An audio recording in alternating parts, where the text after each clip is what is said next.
welcome to the Deep Dive. Today we're going to be talking about President Trump's recent visit to the United Arab Emirates. Yeah, and this one's pretty significant, actually. It really is. It's the first time a U.S. president has been to the UAE in, almost 20 years? That's right, since George W. Bush back in 2008, so quite a gap. Definitely.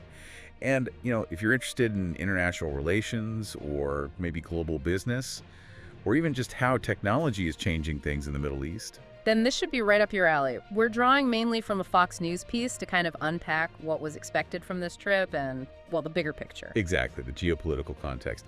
Okay, so let's get into it. Maybe start with the business side, the economic ties. Good place to start.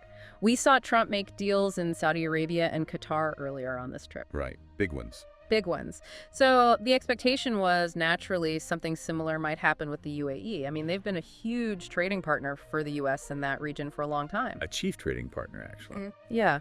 And what really stands out is this pledge the UAE made. The investment pledge. Yes. A massive $1.4 trillion investment into the U.S. economy over the next 10 years. Wow. That's a huge number. What's it aimed at? Well, it's pretty targeted. Things like AI infrastructure, semiconductors, crucial stuff, energy, and also boosting American manufacturing. Okay, like what specifically in manufacturing? Get this, they're planning to help basically double U.S. aluminum production. They're talking about funding a whole new smelter. A new aluminum smelter. The first one in the U.S. in 35 years, according to the article. Okay, that's tangible. That's not just numbers on a page. Why now, though? What's the thinking there? Well, it seems like the UAE isn't just trying to be a financial ally, but maybe more like a strategic stakeholder in future-facing U.S. industries, investing in the foundations. Interesting angle. And it wasn't just talk, right? Just before the visit, there was that arms sale announcement.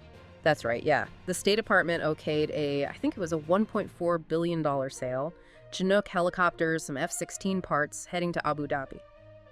So money and deals are clearly flowing, but it can't be completely straightforward, can it? Especially with, the president's own business background? No, it definitely adds a layer of, let's say, complexity. The article mentions this $2 billion investment. Ah, the crypto venture one. Exactly. A firm backed by the UAE investing in Trump's crypto project.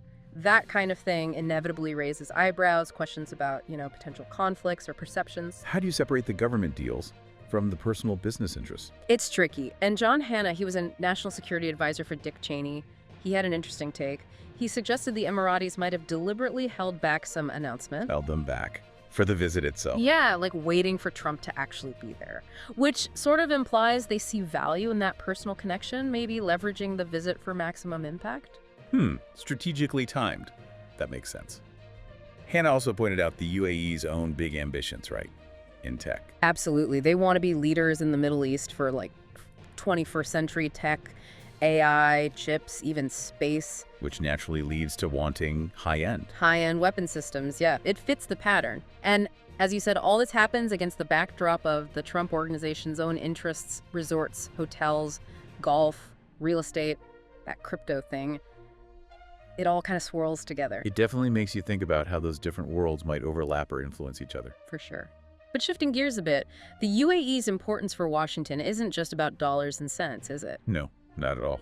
Geopolitically, they're a really key player. The article stresses that. They are. They've been involved in helping with U.S. negotiations, things like the war in Ukraine, even some hostage talks related to Gaza, though maybe those weren't the top items in Saudi or Qatar. Right. But what makes the UAE's position sort of unique in the region? Well, a major factor is that they're one of the few Arab nations that actually normalized relations with Israel through the Abraham Accords. Okay, so that puts them in a different spot diplomatically. It does, gives them a potential role as a bridge, perhaps. But it's important to stress they've also been very clear in opposing Israel's military actions in Gaza. So it's a nuanced position, they have ties, but also criticism. Exactly. They're pushing for a two-state solution. And apparently, they rejected some of Trump's ideas for Gaza reconstruction, the Riviera plans, favoring an Egyptian-led approach instead. Interesting. So they have their own distinct foreign policy objectives. And what about their other relationships? The article mentioned China, Russia, Iran. Yeah, that's another layer. They've kept lines open with U.S. adversaries, which you have to assume comes up in these high-level talks. How might that play out? What kind of leverage does that give them, or what does the U.S. want from them on that front? Well, John Hanna again framed the visit as maybe an opportunity to kind of reset the strategic partnership. Reset it. How so? Specifically thinking about competition with China and Russia, and also managing the regional challenge from Iran. Hanna's view is that the visit signals the U.S. is, recommitting to Abu Dhabi's security, their stability, their success. So it's about reassurance. Because there was that hint in the article that maybe the UAE was starting to feel like relying only on the U.S. was getting risky. That seems to be part of it. There was a sense they might be pivoting more towards Asia, hedging their bets, perhaps. The U.S. needs to counter that perception. Precisely. If a country like the UAE starts seriously diversifying its core strategic alliances away from the U.S., that has big implications. So strengthening that bond, showing reliability, that becomes really critical. Okay, so wrapping it up, it looks like this trip had kind of a dual focus. On one hand, building on those already strong economic and business links. Definitely potential for more deals there. And on the other hand, a clear geopolitical push to reaffirm the strategic partnership, sort of recalibrate things in a very complex region. Yeah, that sums it up well. The US-UAE relationship is this really interesting mix of economic necessity and strategic importance. This visit kind of put a spotlight on that balance. It really did. Which leaves us with a pretty big question to think about, doesn't it? Go on. Well, you look at the UAE, they've got these huge tech ambitions.